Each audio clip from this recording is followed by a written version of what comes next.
বার্সেলোনার সঙ্গে ডক্টর ইউনুসের রয়েছে অন্যরকম সম্পর্ক। তিনি দুইবার বার্সা থেকে ঘুরে এসেছেন, কিন্তু কি কাজে ডক্টর ইউনুস বার্সেলোনায় গিয়েছিলেন? 2018 সালের কথা। ডক্টর ইউনুসের হাতে বার্সেলোনার জার্সি আর মেসির হাতে একটা বই। বইটা ডক্টর ইউনুসের লেখা। বইয়ের নাম a world of three zeros. বইটির স্প্যানিশ ভাষার সংস্করণের উদ্বোধন করতে তিনি বার্সেলোনায় গিয়েছিলেন। বার্সা তাদের অফিসিয়াল ফেসবুক পেজে ডক্টর ইউনুসের আগমন নিয়ে একটি ভিডিও পোস্ট করেছিল। ডক্টর ইউনুস সেদিন বলেছিলেন, বাংলাদেশের লাখো কোটি তরুণ বার্সাকে পছন্দ করে, আমি তাদের মুখপাত্র হয়ে এখানে এসেছি।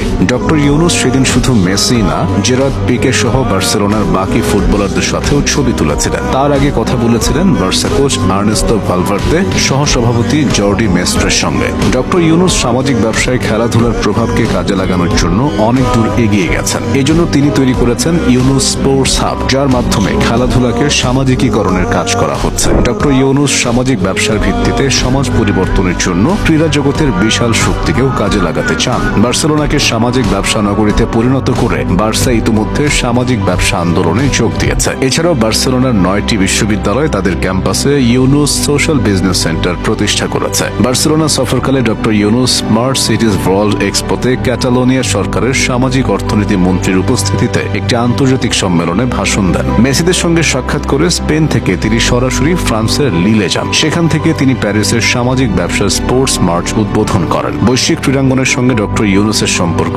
বেশ পুরনো। 2006 সালে বাংলাদেশে পা রেখেছিলেন পেলে, ম্যারাডোনার পরবর্তী যুগের ফুটবল মহাতারকা জিনেদিন জিদান। গ্রামীণ ব্যাংকের একটি প্রকল্প উদ্বোধন উপলক্ষে 1998 বিশ্বকাপ জয়ী এই তারকাকে বাংলাদেশে এনেছিলেন ডক্টর ইউনুস। দুদিনের এই সফরে বঙ্গবন্ধু জাতীয় স্টেডিয়ামে দেশের দুই শীর্ষ ক্লাব আবাহনী আর মোহামেডানের অনূর্ধ্ব 16 দলের সঙ্গে তিনি ফুটবলও খেলেছিলেন। বাংলাদেশের ক্রীড়াঙ্গনের সে সময় সেটা ছিল অনেক বড় ঘটনা। ডক্টর ইউনুস ক্রীড়াঙ্গনের কেউ না হলেও তার হাত ধরে বদলে গেছে বিশ্ব ক্রীড়াঙ্গন। যদি তুমি চিন্তা করো তাহলে একদিন না একদিন সেটি হবে, আর যদি তুমি চিন্তা না করো তাহলে সেটি কোনোদিনই হবে না। ডক্টর ইউনুসের এমন কথায় বিশ্বাস করে পুরো বিশ্ব। 2016 সালের রিও অলিম্পিকে তিনি পেয়েছিলেন মশাল বাহকের সম্মান। 2020 সালের টোকিও অলিম্পিকে উদ্বোধনে ভূষিত হন লরেল অ্যাওয়ার্ডে। খেলাধুলার মাধ্যমে শিক্ষা, সংস্কৃতি ও শান্তিতে গুরুত্বপূর্ণ অবদানের স্বীকৃতি দিতে 2016 সালে এই অ্যাওয়ার্ডের প্রবর্তন করা হয়। ডক্টর ইউনুস ছিলেন এই অ্যাওয়ার্ড পাওয়া দ্বিতীয় ব্যক্তি। 2024 সালের প্যারিস অলিম্পিকও তার সামাজিক ব্যবসার আদর্শে মোড়ানো। ডক্টর ইউনুসের 3 শূন্য খ্যাত